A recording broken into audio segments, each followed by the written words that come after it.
Bismillahirrahmanirrahim. Kita mulai aba wa ummahat. Bismillahirrahmanirrahim. Alhamdulillahi rabbil alamin. Allahumma salli ala Muhammad wa ala ali Muhammad kama sallaita ala Ibrahim wa ala ali Ibrahim innaka Hamidum Majid. Amma ba'd. Alhamdulillah, segala puji bagi Allah yang dengan nikmatnya kita bisa berkumpul kembali dalam kegiatan atau acara, yaitu kajian parenting Kutab Rumah Quran, yang insyaallah kita masih membahas salah satu kitab yang ditulis oleh Syekh Abdul Razak bin Abdul Muhsin Al-Abbad hafizahullah ta'ala, yang berjudul Rokaiz fi Tarbiyatil Abna, artinya pilar-pilar utama untuk mendidik anak-anak. Salawat dan salam kita haturkan kepada Nabi kita Muhammad sallallahu alaihi wasallam dan juga para sahabatnya, keluarganya, dan siapapun yang mengikuti mereka dengan baik hingga hari kiamat. Bapak umat sekalian, kita berharap ya, termasuk ketika kita mengadakan pengajian seperti ini, termasuk di dalam hadis man salaka tariqan yaltamisu fihi ilman sahalallahu lahu tariqan sahalallahu bihi lahu tariqan ilal jannah. Barang siapa yang meniti suatu jalan, ya, tariqan yaltamisu fihi, yang dia yaltamisu fihi ilman, yang dia menuntut ilmu di dalamnya, sahalallahu lahu bihi, maka Allah akan memudahkan baginya dengan sebab ia meniti jalan untuk menuntut ilmu itu, tariqan ilal jannah, yaitu jalan menuju surga. Dan para ulama menjelaskan mansalaka yang dimaksud di sini adalah bukan hanya kita berjalan, ya. Memang ada sebagian ulama yang mengatakan kita berjalan dari rumah kemudian ke majelis ilmu, kemudian kembali lagi, itu adalah yang dimaksud hadis ini. Tapi kita berharap karena dalam kondisi pandemi seperti ini, ya, kita berharap dengan media online, dengan kita duduk, ya, mendengarkan dengan baik, kemudian berada di tempat yang baik dalam kondisi yang terbaik, ini termasuk dari mansalaka tariqan itu. Ya, semoga Allah menjadikan kita semuanya dengan ilmu-ilmu yang diajarkan para asatid, ya, dan yang kita diskusikan pada saat ini, itu membuat kita mudah untuk masuk kepada atau masuk di dalam surganya Allah Subhanahu wa taala. Tapi Bapak umat sekalian, kita akan membahas suatu pilar pertama, ya, pilar pertama dari apa yang disampaikan oleh Syekh Abdul Razak bin Abdul Muhsin Al-Abbad. Saya akan menampilkan slide-nya.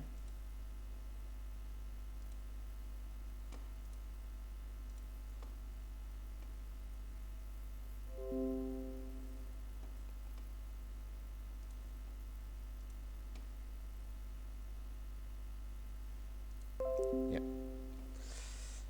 Jadi ini adalah pilar yang pertama. Ya, untuk teman-teman guru Kutab Rumah Quran, minta tolong kalau ada yang masuk silakan langsung di accept gitu ya. Baik. Penulis berkata ar-rakizatul ula, ya, yaitu pilar yang pertama dari 10 pilar yang dibahas oleh Syekh Abdul Razak bin Abdul Muhsin Al-Abbad hafizahullah ta'ala. Beliau mengatakan ikhtiyaruz zaujatis salihah, ya, ikhtiyaruz zaujatis salihah.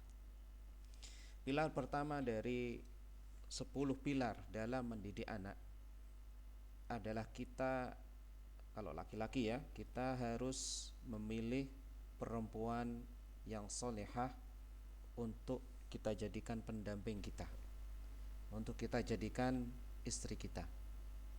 Ya, ini tentunya bagi ikhwan ya yang mungkin belum menikah atau sudah menikah tapi dia ingin menambah kembali ingin istri kedua dan seterusnya, maka ini adalah hal yang sangat penting, yaitu memilih istri yang solihah. Tapi untuk yang perempuan ketika ada akhwat yang belum menikah, maka pembahasan bab ini sangat penting juga untuk memposisikan diri, mengukur diri ya, bagaimana kapasitas kita dibandingkan dengan sosok ideal seorang perempuan yang solihah. Dengan kita belajar bab ini, kita akan bisa mengukur diri. Oh, saya sudah insya Allah termasuk. Oh, saya belum, masih ada yang harus diperjuangkan. Kenapa? Karena ingat ya, Allah Subhanahu wa taala nanti akan kita bahas di surat An-Nur ayat 26 itu menjelaskan bahwa kita itu akan dipasangkan dengan pasangan yang sekufu dengan kita. Kalau taraf keimanan kita sekian, misalkan kita bayangkan taraf keimanan kita antara langit dan bumi misalkan ya. Taraf keimanan kita hanya sekedar hotel bintang 7 misalkan, atau hotel tingkat 5, ya maka pasangan kita gak jauh beda dari situ. Tapi kalau keimanan kita itu setinggi gunung misalkan, ya maka pasangan kita juga akan setinggi gunung itu. Jadi kita akan selalu dipasangkan dengan pasangan yang pas ya, sesuai dengan hikmahnya Allah Subhanahu wa taala. Ya, ini adalah ukuran umum. Ya, tidak menutup kemungkinan ada orang yang dipasangkan memang diuji oleh Allah Subhanahu wa taala. Orangnya baik ya, soleh gitu, kemudian dipasangkan dengan orang yang jelek. Bukan wajahnya ya, tapi sisi keimanannya. Memang diuji oleh Allah Subhanahu wa taala. Ya sebagaimana telah ma'ruf di dalam kisah ya, ada para ulama dulu pernah mengisahkan bahwa ada seorang laki-laki yang ketika dia masuk hutan gitu ya, dia selalu dibantu oleh seekor harimau. Ya, ternyata apa? Di rumahnya dia itu sangat sabar dengan istrinya yang tidak adab kepada suaminya. Ternyata Allah mengganti nikmat ya, ujian tadi di rumah dengan istri yang tidak baik ya, dengan dipermudah urusannya di luar. Tapi ketika Allah mengganti istrinya yang jahat meninggal ya, kemudian diganti istri yang baik, maka nikmat yang di luar tadi itu seakan-akan hilang gitu. Jadi memang Allah menguji seseorang dengan pasangan ini. Tapi ukuran umumnya ya sebagaimana di surat An-Nur ayat 26, seseorang dengan kadar keimanan yang bagus maka akan dipasangkan dengan kadar keimanan yang bagus, sekufu. Nah, jadi ukuran misalkan akhwat belajar bab ini itu untuk bisa menilai, saya ingin nanti pasangan saya seperti Abu Bakar As-Siddiq misalkan. Ya berarti Anda harus jadi seperti istrinya Abu Bakar As-Siddiq. Makanya ada buku yang bagus Abah umat sekalian dari Ustadz Muhammad Yasir ya. Saya pernah lihat di Abbas itu, suamimu bukan Muhammad ya, dan istrimu bukan Khadijah. Nah, ini bagus sekali ya, jadi judulnya aja menarik. Kadang-kadang kita itu memimpikan sosok ideal ya, untuk jadi pasangan kita, tapi kita lupa memperbaiki diri kita gitu. Jadi kalau kita ingin sosok yang ideal, maka jadikan diri Anda ideal dulu ya, maka Allah akan memasangkan dengan sosok ideal yang Anda harapkan. Jadi bukan kita nyantai-nyantai kemudian berusaha cari sosok ideal ya. Itu yang pertama. Terus kemudian bagi akhwat yang sudah menikah ya, yang sudah menikah atau ummahat ya, maka ini juga jadi tolak ukur dia gitu.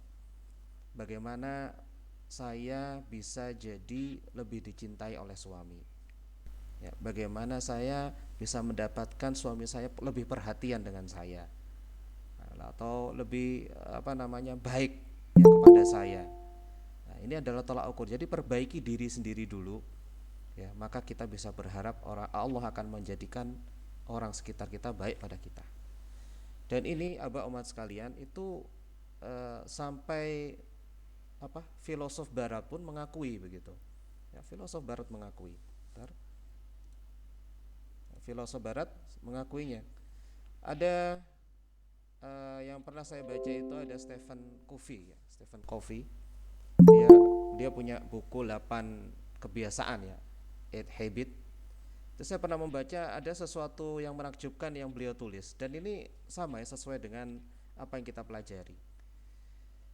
Beliau mengatakan secara ringkas ya, beliau sepakat dengan teori, kalau menurut beliau teori filsuf zaman dulu katanya. Intinya gitu ya, secara ringkas saja.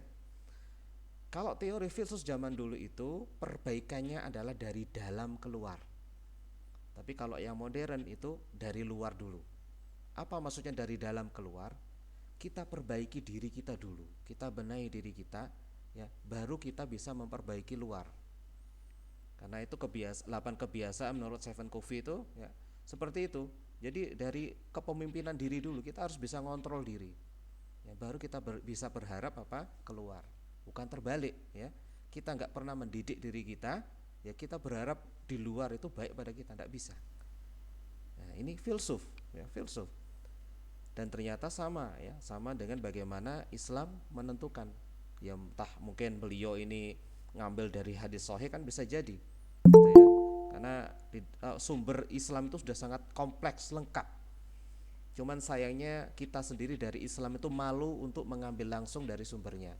Kita lebih senang dengan teori-teori barat ya, teori-teori dari luar Islam untuk kita jadikan pegangan dan kita latah dengan itu. Padahal di Islam sendiri sudah lengkap, komplit. Ya tinggal kita menggalinya. Ya, sama kayak seperti ini. Gitu. Jadi bagi akhwat atau ummahat, bab ini bisa kita telaah gitu ya, untuk alat ukur diri. Kalau saya ingin suami saya baik ya, suami saya baik, suami saya perhatian, suami saya terus bla bla bla bla gitu ya, maka perbaikilah diri Anda dulu ya, jangan Anda menuntut suami Anda jadi baik tapi Anda melupakan diri Anda gitu. Anda nggak naik level gitu. Iman Anda ya segitu-gitu aja, atau Anda nggak mendidik diri Anda ya, pokoknya ini karakter saya ya, saya seperti ini aja ya. Anda kalau Anda mengatakan ini karakter saya seperti ini aja, nggak naik level, ya suami Anda juga sama, nggak akan naik level gitu ya. Jadi ketika Anda memperbaiki diri Anda, maka Allah akan menghadirkan suami Anda juga akan tergerak untuk naik levelnya. Begitu.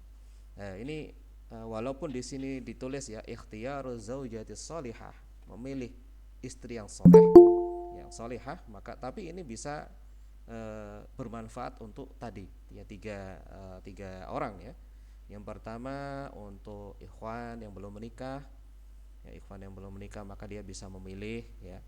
Kemudian untuk akhwat yang belum menikah, dia bisa mengukur diri ya, sudah sejauh mana saya sudah jadi solehah sehingga nanti Allah pasangkan dengan suami yang solehah juga, soleh juga ya, suami yang soleh juga. Kemudian ada yang ketiga yaitu sudah jadi istri, maka dia bisa ngukur diri ya, sejauh mana saya jadi istri solehah sehingga nanti Allah menjadikan suami saya juga soleh gitu. Ini apa yang disampaikan oleh Syekh, dan akan kita bahas lebih luas insyaallah ya, karena ini ringkas banget tapi kita akan perluas sehingga tergambar bagi kita bagaimana penjelasan Syekh Abdul Razak ini luar biasa. Beliau melanjutkan, inna min awalil rakaizi ya, sesungguhnya di antara rakaiz yang pertama, min awalir rakaiz fi tarbiyati, dalam hal mendidik anak. Jadi pilar pertama dalam hal mendidik anak dan adalah apa? Ikhtiyaruz zaujatis salihah. Jadi langkah awal ya, dalam kita mendidik anak adalah memilih istri yang soleh. Loh, apa hubungannya istri yang soleh dengan mendidik anak?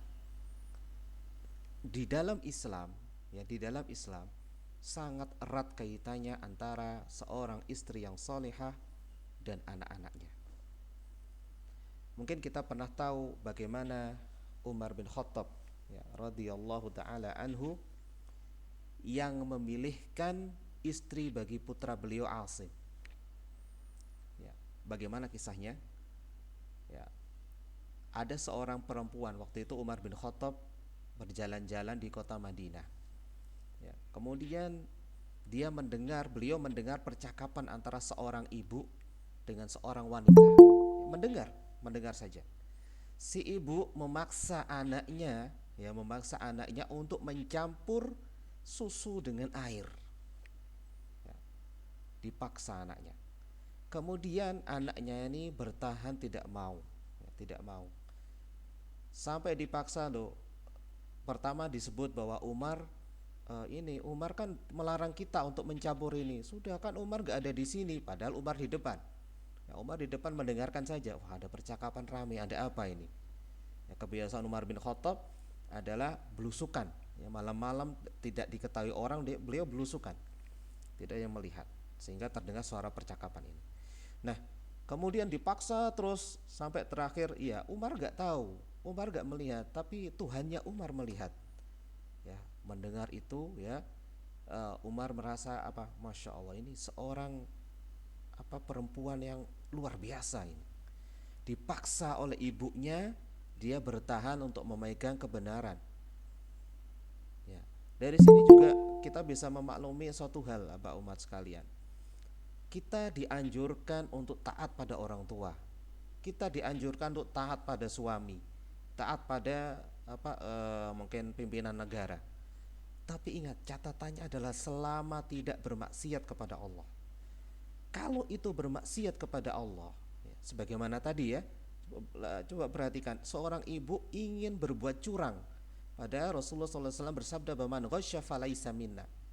Barang siapa yang melakukan tipu daya kepada saudara muslim, falaysa minna, maka bukan golongan kami. Salah satunya apa? Dengan mencampur susu murni dengan air, kemudian ngomong kepada yang beli itu ini adalah susu murni. Ini kan ghasya, ya kan? Nah, ketika seperti ini, anak punya kewajiban menolak, ya, dengan halus, itu ya, dengan halus. Jadi kita harus bisa mendudukkan, dan ini hanya bisa dengan ilmu, Bapak umat sekalian. Kapan kita mengetahui bahwa perintah orang tua ini memang kita nggak boleh melaksanakan karena itu melanggar, ya, ini bermaksiat kepada Allah Subhanahu Wa Taala. Walaupun perkaranya remeh kan, kalau kita remeh, ini kan campur susu aja. Tapi kalau kita dengan ilmu, ingat, man ghasya falaysa minna, gitu ya. Jadi kita harus bisa nempatin nih, ya, nempatin kapan ini bermaksiat pada Allah dan kapan tidak. Karena bermaksiat, anak ini bertahan. Sudah, ini saya gambarkan berarti anak ini, perempuan ini adalah perempuan solehah. Kemudian Umar bin Khattab pulang ke rumah, ya, beliau tidak menunggu lama, langsung menawarkan Asim untuk menikah, ya, untuk menikah. Ditawarkan, diceritakan detail, kamu ingin menikah enggak? Ya, akhirnya Asim ingin melihat, ingin nazar. Enggak nunggu lama, Pak umat sekalian, langsung Asim diajak menemui wanita yang mungkin kalau kita wanita sederhana, biasa, dari bukan kalangan pejabat kan gitu ya. Sedangkan Asim ini adalah anak khalifah. Anak khalifah. Akhirnya dipertemukan, nazar, ya, terjadi pernikahan. Dan Masya Allah, ya, ternyata dari Asim ini lahirlah Umar yang kedua, Umar bin Abdul Aziz. Nah, cucunya dari apa? Dari kesolehan dari ibunya dan ayahnya. Gitu. Lahirlah keturunan yang luar biasa sehingga melahirkan yang disebut oleh para ulama adalah Umar yang kedua. Nah, sampai seperti ini. Jadi ketika kita memilih seorang istri yang salihah, itu akan sangat berperan dengan baiknya keturunan kita. Dan salah satu hal, ya, di antara banyak hal, tujuan suci ketika menikah adalah keturunan. Ya, kita ingin keturunan kita ingin generasi penerus yang bisa memperjuangkan Islam, misalkan. Ya, sebagaimana dikisahkan juga, ya, ada seorang nabi yang ketika akan berhubungan dengan istrinya sudah melakukan cuman lupa mengucapkan insya Allah, ya, lupa mengucapkan insya Allah biidznillah. Ya, ketika berhubungan suami istri, dia sudah pingin dengan banyak istrinya berhubungan dan ingin melahirkan mujahid. Coba bayangkan, Setiap hubungan pasti akan keluar mujahid, tapi lupa menyebut insya Allah ya. Akhirnya apa? Tidak jadi. Tapi yang bisa kita ambil bahwa cita-cita besar untuk melahirkan generasi penerus yang hebat, itulah cita-cita dalam pernikahan, gitu ya. Jadi bukan sekedar menyelamatkan agama, kemudian menyalurkan syahwat misalnya, bukan sekedar itu, tapi bagaimana mendapatkan generasi penerus yang hebat. Makanya sangat terkait, ya, sangat terkait bagaimana kita memilih istri yang solihah, ya, dengan keturunan-keturunan kita nanti. Beliau melanjutkan, wa hadhihi ar-rakizatu takunu qabla an yurzaqa al-walidan bil aulad. Dan pilar ini, ya, menjadi suatu pilar atau termasuk suatu pilar sebelum kedua orang tua ini diberikan rezeki oleh Allah dengan anak-anak. Fa'alaika, maka wajib bagi anda, an tajtahida fi ikhtiyari zaujatin ma'rufatin, maka wajib bagi anda agar bersungguh-sungguh, an tajtahida, bersungguh-sungguh, fi ikhtiyari zaujah, untuk memilih istri ma'rufatin bil istiqamah, yang dikenal dengan keistiqomahan. Ma'rufah bil istiqamah. Nah, ini bagi yang belum menikah, ya, bisa melandaskan ini dalam biodatanya atau dalam penyelidikannya ketika ingin memilih istri yang solehah, ya. Memilih atau mencari perempuan yang istiqomah, yang dalam perjalanan hidupnya dia terus ingin dekat dengan Allah, ya, sebagaimana tadi Umar bin Khattab, ya, memilihkan untuk anaknya perempuan yang istiqomah, ya, tidak goyah dengan perintah atau ancaman orang tua, ya, tidak goyah dengan duit segala macam, dia tetap bertahan untuk membela Allah Subhanahu wa taala, membela yang benar bil istiqamah wassalah, ya, dan kesalehan, wat taqwa, dan ketakwaan. Jadi ketika kita memilih, ya, ini yang paling utama, ya, ini adalah hal yang paling utama untuk kita depankan. Ya, sering kita temui, ya, termasuk saya dulu ketika muda itu, biodata itu ada yang menuliskan gitu kan, kita biasa tukar biodata gitu kan, ya, tukar biodata ketika sudah mau menikah. Ada yang menuliskan itu sampai detail, sampai ketika kita melihat itu, ya, ini mak comblang saya yang bilang, ya, mak comblang saya yang bilang kadang-kadang sampai tertawa gitu. Kenapa? Yang ditulis itu detail, perempuan yang diinginkan tingginya sekian sentimeter, ya, kulitnya putih, wajahnya terlalu detail, masya Allah, dan semuanya hanya kriteria wajah. Ya, mungkin agama hanya sepintas saja, agamanya baik gitu. Nah, ini terlihat bahwa memang si ikhwan, ya, atau si laki-laki ini lebih kecenderung pada wajah. Ya, kalau kita hanya melihat wajah, ya, kita hanya melihat wajah, berapa lama sih wajah ini akan bertahan, gitu kan? Kecantikan itu akan berapa lama bertahan? Kalau sudah tua, sudah, ya, paling enggak taruhlah cantik-cantiknya itu umur 20 tahun misalkan. 20 tahun lagi jadi apa? Usia 40 tahun. Ya, 30 tahun lagi jadi apa? Hanya 30 tahun saja. Setelah itu apa?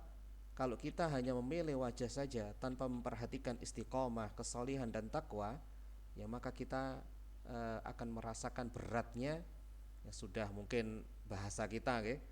Aduh, wajahnya sudah jelek, kemudian akhlaknya buruk, ya, nggak, agamanya buruk, nggak takwa lagi, sudah nggak bisa diharapkan, gitu ya.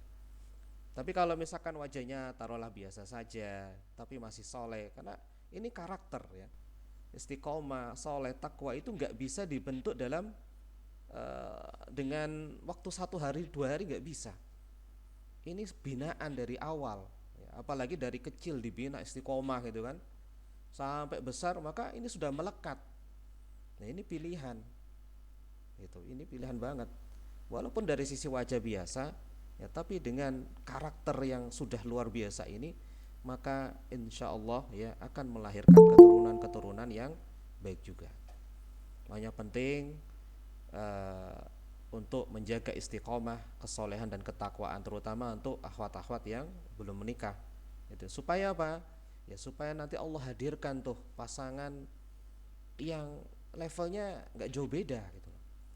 Makanya ustadz-ustadz kita juga sering mewanti-wanti gitu ya. Ketika kita melihat ada orang yang baru ngaji sudah semangat untuk nikah, ingin nikah gitu ya, sabar, perbaiki diri dulu. Sabar, perbaiki dulu, ngaji dulu deh, ngaji dulu. Ya, jangan keburu-buru nikah dulu, ngaji dulu. Kadang seperti itu, gitu loh.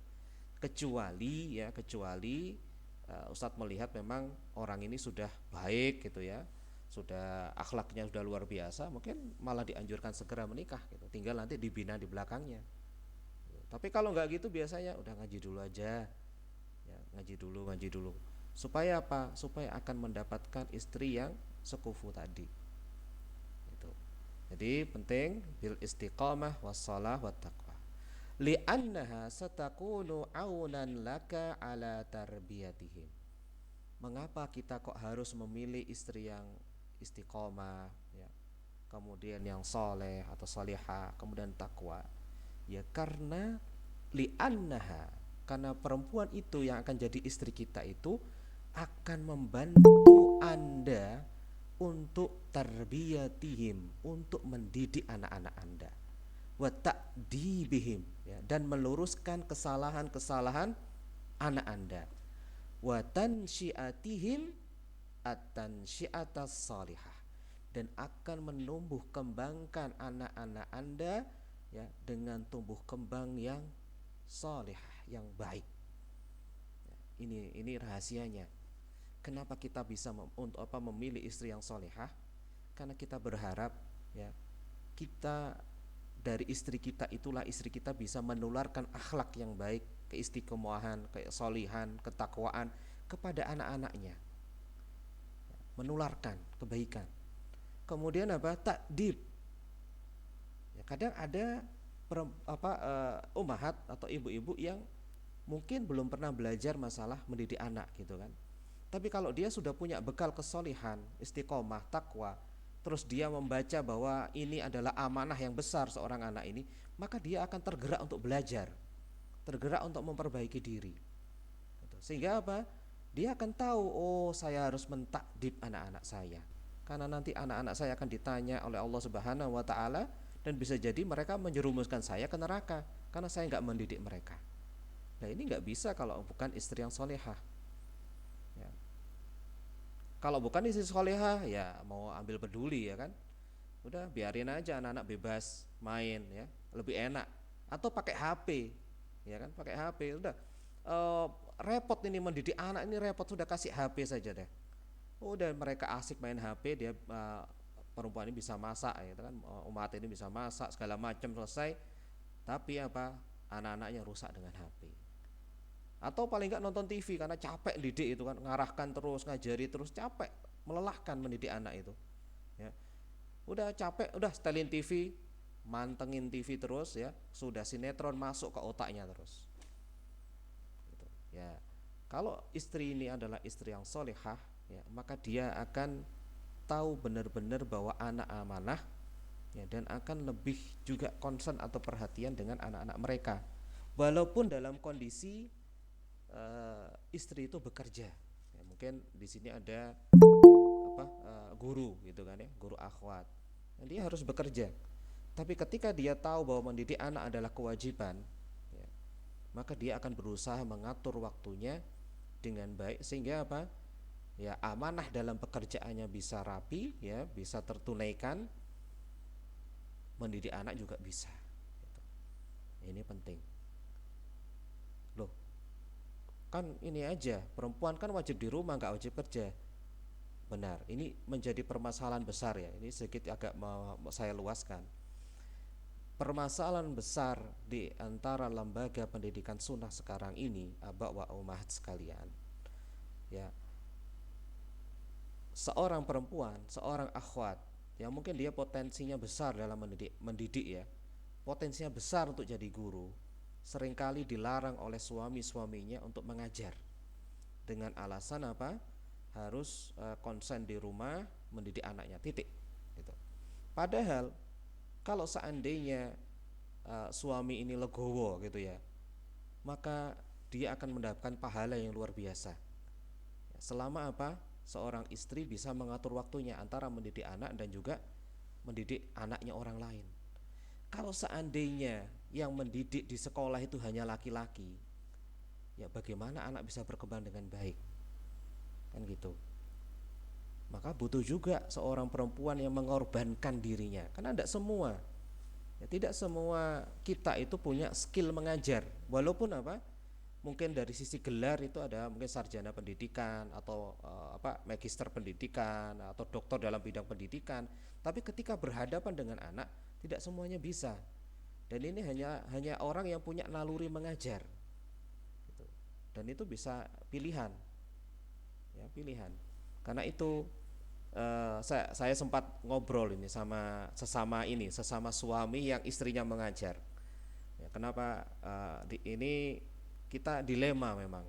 Kita mengalami banget kalau misalkan di rumah itu ya, kalau sudah istri ngajar, otomatis suami ini juga harus double job gitu kan. Ya kerja ya juga, ya maklum lah dengan mungkin kondisi rumah yang biasa, mungkin agak sedikit berantakan segala macam, ya harus maklum. Ya, karena ini mengorbankan waktunya untuk orang lain gitu. Sebaik-baik kalian adalah orang yang bermanfaat untuk orang lain ya. Dan ketika kita mungkin sebagai suami gitu ya, memberikan izin pada istri kita, karena istri kita potensinya besar untuk mengajar ya, maka kita sudah memberikan andil istri kita untuk bermanfaat untuk orang lain. Otomatis kita dapat aliran pahala gitu. Nah, sehingga kita guyon di situ. Ini gimana ya? Memang suami-suami kayak kita ini mungkin jarang ya kita sambil bercanda gitu ya. Ya, istri bludas-bludus keluar gitu santai aja. Jadi seperti itu ya. Kenapa? Ya memang memaklumi gitu loh. Kegiatan sebagai guru itu nggak mudah gitu. Apalagi seorang ibu ya, juga harus mendidik anaknya, harus bagi waktu gitu. Dan ini nggak semua orang bisa. Jadi alangkah baiknya kalau misalkan Anda punya anak perempuan ya, masih kecil, difahamkan benar kalau misalkan dia punya potensi mendidik ya, maka fahamkan benar bahwa ketika dia mengajar itu akan bermanfaat untuk orang lain. Begitu juga sebagai suami ya, kalau kita melihat istri kita itu punya potensi untuk mengajar dan itu bagus, ya maka kita berikan izin lah untuk istri kita untuk bermanfaat untuk orang lain, sehingga apa, lembaga-lembaga sunnah itu tetap berjalan gitu, tetap berkembang ya, tidak berganti-ganti guru terus gitu. Jadi ini ya. Terus wa tansyiatihim at-tansyiata shalihah, dan akan menumbuh kembangkan seorang anak itu dengan tumbuh kembang yang baik gitu. Ini enggak bisa dilakukan kecuali oleh istri yang shalihah. Wa hatta law lam tu'iniz zaujah as-salihah zaujaha ala tarbiyatil abna fa innaha lan takuna dararan alaihim fi dinihim wa akhlaqihim. Jadi kalau seandainya ya, hingga lau lam tu'iniz zaujah salihah zaujaha, kalau seandainya seorang istri yang salihah ini ya tidak dibantu oleh suaminya ala tarbiyatil abna, untuk mendidik anak ya, dia single parent ya, suaminya sibuk kerja mungkin gitu kan, atau suaminya meninggal gitu, fa innaha lan takuna dararan alaihim fi dinihim wa akhlaqihim, maka perempuan ini ya, perempuan yang solehah ini tidak akan memudaratkan bagi anak-anak tersebut, baik itu untuk dalam agamanya atau akhlak mereka. Jadi kalau seandainya kita sudah punya anak gitu kan, kemudian kita meninggal duluan, penerus kita itu akan jadi istilahnya rekening pahala kita gitu kan. Ketika anak-anak kita itu jadi buruk ya, ya sudah, rekening kita terputus. Tapi dengan adanya istri yang solehah ya, maka anak-anak kita terus dididik dengan baik walaupun dia seorang diri. Ya, sehingga apa? Pahala itu akan terus mengalir pada kita. Gitu. Jadi ini adalah hal yang luar biasa, ya, hal yang luar biasa ketika kita memilih istri yang solihah. Nah, kita sekarang melihat, kita luaskan pembahasan di surat An-Nur ayat 26. Jadi saya tadi mengatakan bahwa bab ini akan sangat bermanfaat bagi laki-laki yang belum menikah atau sudah menikah tapi dia ingin istri yang kedua, ketiga, dan empat misalkan. Kemudian bab ini juga akan bermanfaat untuk perempuan yang ingin menikah gitu ya. Jadi intinya baik itu laki-laki atau perempuan ya, ketika dia ingin menikah, dia ingin istri yang sekufu ya, sepadan dengan dia, maka perbaiki diri dulu. Nah, ingat bukunya Ustadz Yasir tadi ya, bahwa suamimu bukan Muhammad dan istrimu bukan Khadijah. Jadi kalau kita ingin punya suami seperti Nabi Muhammad, ya perbaiki diri kita. Kita harus jadi seperti Khadijah dulu. Begitu juga kita ingin istri seperti Khadijah. Mungkin kita berbayang, wah enak ya istri seperti Khadijah, ya sudah kaya, cantik, ya kemudian bertakwa, lengkap sudah. Ya kalau gitu Anda harus jadi Nabi Muhammad dulu supaya bisa dapat istri seperti Khadijah gitu. Nah kalau nggak mampu ya sudah, kita mendekati saja. Nah apa dalilnya? Di surat An-Nur ayat 26 Allah Subhanahu wa taala berfirman, A'udzu billahi minasyaitonir rajim. Al-khabithatu lil khabithin wal khabithuna lil khabithat. Al-khabithat, perempuan yang dia itu berbuat keji ya, lil khabithin, untuk laki-laki yang juga berbuat keji, wal khabithuna lil khabithat, dan laki-laki yang berbuat keji ya juga untuk perempuan yang berbuat keji, selevel ya. Kalau ada seorang laki-laki yang pezina, maka akan dipasangkan wanita pezina. Kalau ada orang laki-laki yang suka minum khamr, narkoba, maka dipasangkan dengan yang sama gitu ya. Tapi ada perempuan atau laki-laki yang dalam keadaan bertakwa terus ya, masa mudanya dijaga, dia semangat untuk berjuang untuk Islam, maka akan dipasangkan dengan hal yang sama ya. Dan ada yang unik Bapak umat sekalian dari ayat ini ya. Coba tanya kepada istri jenengan, atau kalau Anda suami ya, tanya pada istri jenengan, atau dibalik, istri tanya ke suami jenengan, bagaimana dulu masa mudanya. Ada yang unik di sini. Biasanya laki-laki yang pernah pacaran akan disandingkan dengan perempuan yang juga pernah pacaran. Laki-laki yang dia nggak pernah pacaran, ya ternyata disandingkan juga dengan perempuan yang nggak pernah pacaran. Jadi sekufu. Itu masya Allah, ini menunjukkan ayat ini luar biasa gitu. Pasti ada suatu kesamaan di situ antara kita dan pasangan kita. Kemudian Allah Subhanahu wa taala melanjutkan, wat-thayyibatu lit-thayyibina wat-thayyibuna lit-thayyibat. Dan thayyibat, orang-orang atau perempuan yang baik, ya thayyib yang baik, lit-thayyibin, untuk laki-laki yang baik. Sudah sekufu, yang jelek dipasangkan yang jelek, yang baik dipasangkan yang baik. Wat-thayyibuna lit-thayyibat, dan laki-laki yang baik akan dipasangkan dengan apa? Perempuan yang baik. Ulaika mubarrauna mimma yaqulun, dan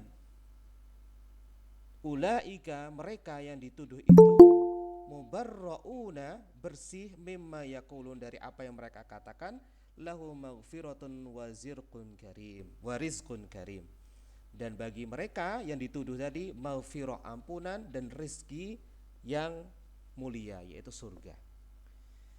Abah umat sekalian, ada yang menarik di ayat ini ya, ayat ini menarik banget. Di surat An-Nur ayat 26, ayat ini turun berkaitan tentang peristiwa ahlul ifki. Apa ahlul ifki? Yaitu orang-orang yang menyebarkan tuduhan berzina kepada ibunda kita, yaitu Aisyah radhiyallahu taala anha. dituduh. Dan kisahnya ini luar biasa, yang kalau kita menelaah dengan benar-benar kita dapat ilmu ya, bagaimana tuduhan itu ya bergerilya tanpa Aisyah radhiyallahu taala mengetahui ya. Beliau tidak mengetahui tentang adanya kabar seperti ini, pokoknya tiba-tiba menyebar luas.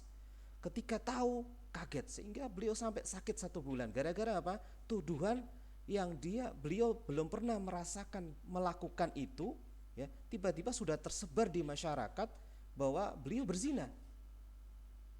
Beliau tidak tahu, tiba-tiba loh kok ada kabar kayak gini, loh kok ada kabar kayak gini, sampai Aba umat sekalian, Rasulullah Shallallahu Alaihi Wasallam ya, yang tadinya ketika Aisyah itu sakit itu selalu hangat, selalu perhatian gitu ya, karena Aisyah ini adalah istri yang paling dicintai oleh Rasulullah SAW. Tapi ternyata dingin, dan beliau merasakan Aisyah merasakan kok Rasulullah beda ya, nggak seperti biasanya. Ini sebelum beliau tahu tentang ada kabar ini. Karena sudah merasa ada yang aneh ya, beliau mulailah mencari tahu sebenarnya ada apa ini. Ternyata benar kabar yang berkembang sungguh mengerikan, bahwa sampai Aisyah radhiyallahu taala anha itu dituduh berzina. Bahkan kisahnya itu luar biasa, sampai Rasulullah SAW ya seakan-akan menjauh ya, kemudian ayahnya juga dan semuanya kerabat dekatnya itu seakan-akan menjauh, sehingga beliau menangis, hanya bisa menangis. Tuduhan yang tersebar tidak diketahui ya kan, tiba-tiba tuduhannya tahu, ini mengerikan banget, berzina. Nah padahal Abah umat sekalian ya, kisahnya bahwa Aisyah radhiyallahu taala anha itu menyertai Rasulullah SAW berperang ya, waktu itu setelah turun ayat hijab gitu. Nah ketika menyertai berperang itu terus kemudian pulang itu kan, beliau naik onta yang di atasnya itu ada semacam tempat untuk duduk gitu ya, dan itu tertutup. Nah istirahat di suatu tempat ya.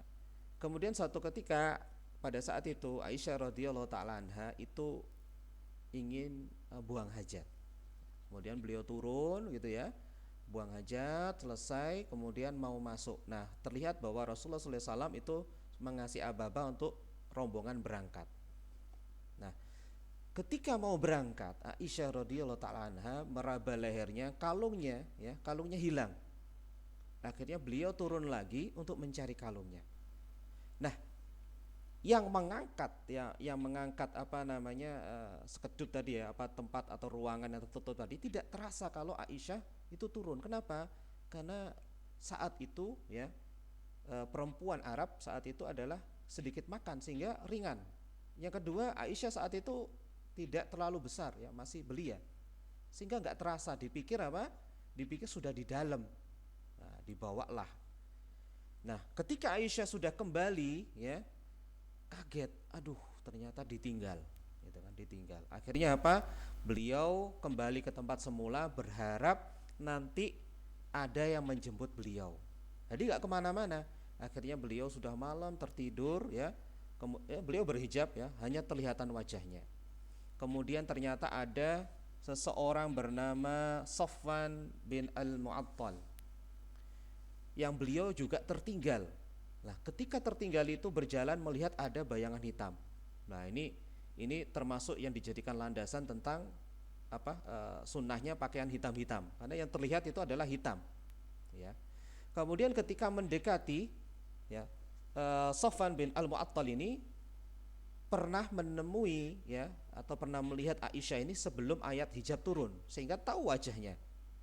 Saat itu ya beliau tahu wajahnya gitu kan, beliau hanya mengucap innalillahi wa inna ilaihi raji'un, innalillahi, itu terus yang diucapkan, nggak pernah sedikit pun mengajak bicara Aisyah. Kenapa? Karena tahu ya ini ibunda yang mulia, walaupun sosoknya kecil, dia harus dijaga kehormatannya ya, nggak boleh diajak bicara, apalagi Rasulullah sudah tidak ada, artinya sudah pergi jauh. Beliau hanya innalillahi terus ucapan lah. Kemudian Aisyah ini kaget ya, terbangun, kemudian menutup wajahnya. Nah, ini juga diambil oleh para ulama pensyariatan cadar. Nah, menutup wajahnya sehingga wajahnya tertutup. Nah, akhirnya Aisyah dengan Sofwan ini berjalan gitu ya. Si Sofwan itu di bawah, Aisyah di atas. Nah, ketika melihat itu ternyata munafik ya, munafik Madinah yang ada di Madinah, Abdullah bin Ubay bin Salul ini mulai menyebarkan informasi yang luar biasa busuk. Apa itu? Sampai bahkan orang-orang yang soleh itu sampai mengatakan hal yang sama ya, sampai mengatakan yang sama bahwa Aisyah ini berzina. Dan ini Bapak Ibu sekalian tidak diketahui oleh siapa? Aisyah radhiyallahu taala anha, kecuali sudah beberapa waktu baru tahu, kaget, loh kok ada kabar kayak gini, sehingga itulah yang menyebabkan beliau sakit. Nah, dari sini ya, akhirnya Allah Subhanahu wa taala yang langsung membebaskan Aisyah dari tuduhan tadi. Ya, sebagaimana firman Allah tadi di surat An-Nur, Allah sampai mengatakan ulaika mubarrauna mimma yaqulun. Mereka itulah yang dimaksud Aisyah tadi berlepas diri atau tidak sama dengan apa yang dituduhkan oleh mereka, mimma yaqulun. Jadi Allah lah sendiri yang menyucikan ya, tapi ingat, ini dalam waktu 1 bulan begitu mengerikan kabarnya gitu kan, sampai Rasulullah pun seperti terpengaruh dengan kabar ini ya, sehingga menanyai oleh beberapa orang, ditanya bagaimana pendapatmu tentang Aisyah, bagaimana kabarmu tentang Aisyah, bagaimana menurutmu Aisyah, sehingga dijelaskan gitu loh ya. Ini akan kita bahas yang luar biasa nanti di pertemuan mendatang insyaallah. Tapi intinya yang bisa kita jadikan dalil di sini umat sekalian ya, coba Anda pikir, kalau seandainya Aisyah itu pezina atau sudah ditakdirkan berzina, apakah mungkin Allah menyandingkan dengan sosok Nabi kita Muhammad sallallahu alaihi wasallam? Karena itu al-khabisat lil khabisin. Apakah Rasulullah itu khabisun? Enggak. Bahkan Rasulullah itu thayyibun atau atyab, paling baik. Makanya sosok yang disandingkan yaitu Aisyah ibunda kita adalah sosok yang terbaik. Gak mungkin ya, tidak mungkin Aisyah itu berzina. Dan ini bantahan untuk Syiah ya, yang mengatakan Aisyah itu berzina. Na'udzubillahi min dzalik, tsumma na'udzubillahi min dzalik. Nah, ini adalah dalilnya ya, bahwa pasti seseorang laki-laki yang baik akan disandingkan dengan perempuan yang baik. Terus perempuan yang baik akan disandingkan dengan suami yang baik ya, seperti itu ya, kecuali mungkin kasus tertentu yang itu ujian itu. Terus kemudian ini sebagaimana Ibnu Abbas mengatakan dalam tafsir Ibnu Katsir ya, wa nazalat fi Aisyata wa ahlil ifk ya, ayat ini turun tentang Aisyah ya dan ahlul ifki, yaitu para penyebar berita atau tuduhan keji tadi ya. Dari kisah ini umat sekalian itu bisa kita ambil banyak pelajaran, dan insya Allah nanti kita akan bahas di pertemuan yang akan datang bagaimana sikap ketika kita ada kabar ya, kabar yang tadi menyebar, kabar yang gak jelas, yang gak benar menyebar. Terus bagaimana sikap kita sebagai orang dekat dari orang yang dituduh tadi ya, bagaimana. Terus kemudian ketika tahu kebenaran ya, tahu mana yang benar dan mana yang salah, bagaimana sikap kita. Nah, ini akan kita bahas nanti insya Allah di pertemuan yang akan datang. Nah, terus kemudian bab ini juga akan bermanfaat untuk seorang istri. Umat sekalian, seorang istri itu paling enak. Paling enak dari sisi masuk surganya. Sederhana tugasnya. Tugasnya hanya satu atau dua ya. Yang pertama adalah dia selalu mengerjakan kewajiban agama. Sholat 5 waktu, puasa di bulan Ramadan, yang wajib-wajib saja aja. Sunnah nggak dilakukan tidak apa-apa, misalkan gitu ya. Misalkan dia nggak pingin sunnah, wajib-wajib aja sudah selesai. Yang kedua, taat pada suami. Maka disuruh milih seorang istri itu mau masuk surga lewat pintu apa. Sederhana banget ya. Beda dengan laki-laki, dia harus berjuang keras. Sebagaimana sabda Rasulullah SAW di riwayat Ahmad dan Tabrani, ada dua ya, yaitu dari Abdurrahman bin Auf dan ada dari Abu Hurairah. Kalau dari Abdurrahman bin Auf itu para ulama menyebutkan, ada yang mengatakan hasan li ghairihi, ada yang mengatakan sahih li ghairihi. Tapi kalau dari Abu Hurairah maka jelas ini sahih. Hadisnya mirip. Idza sallatil mar'atu khamsaha, apabila seorang perempuan itu salat 5 waktu, wa shamat syahraha, dan puasa di bulan Ramadan, wa hafizat farjaha, dan dia menjaga kemaluannya ya, tidak berzina, wa ata'at zaujaha, dan dia taat kepada suaminya, qila laha, maka dikatakan padanya, udkhulil jannata, ya masuklah kamu wahai perempuan ke surga, min ayyi abwabil jannah syi'ti, dari pintu surga manapun yang kamu inginkan. Masya Allah ya, nikmat banget. Cuman ini aja resepnya. Apa yang pertama tadi? Salat 5 waktu. Yang kedua puasa Ramadan, tidak berzina ya, kemudian taat pada suaminya. Silakan pilih surga mana saja. Pilih pintu surga mana saja yang kamu akan masuk itu.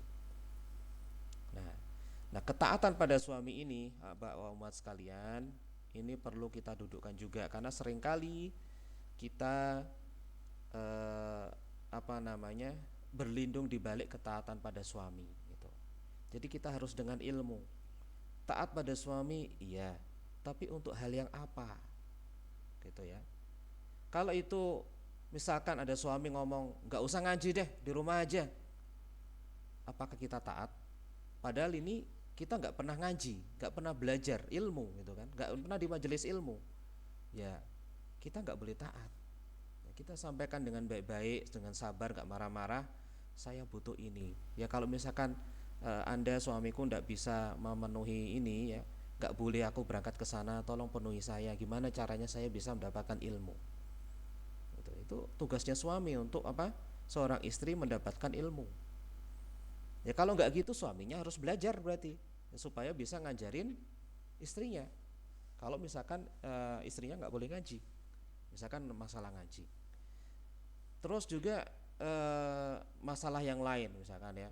Kalau di sini Syekh bin Baz sampai menyebutkan kalau misalkan suami ngomong ke istrinya, udah kamu ini aja minum minuman keras ya. Ini kan saya ada tamu nih, ada tamu suka khamr ini. Kamu harus bareng saya minum minuman keras. Nah, kita nggak boleh taat. Ingat, ketaatan makhluk itu di bawah ketaatan kita pada Allah dan Rasulnya. Begitu juga yang sering kita lalaikan, umat sekalian. Mungkin ada di antara Anda ya ibu itu yang bekerja gitu ya, mengikat akad, karena bekerja itu kan ada akad di situ. Maka ketika suami Anda misalkan melarang Anda berangkat, padahal ini akadnya adalah berangkat kerja dari jam 7, mungkin jam 7 sampai jam 5 sore misalkan. Ini sudah akad dan pekerjaannya nggak ada maksiat di situ. Artinya mungkin bekerja di lembaga-lembaga sunnah gitu ya. Sudah akad, ini janji bahwa saya hadir kerja tepat waktu 7 sampai sekian. Kemudian suaminya melarang, nggak boleh. Ngapain berangkat jam 7 ini? Udah nanti aja jam 9 gitu aja misalkan.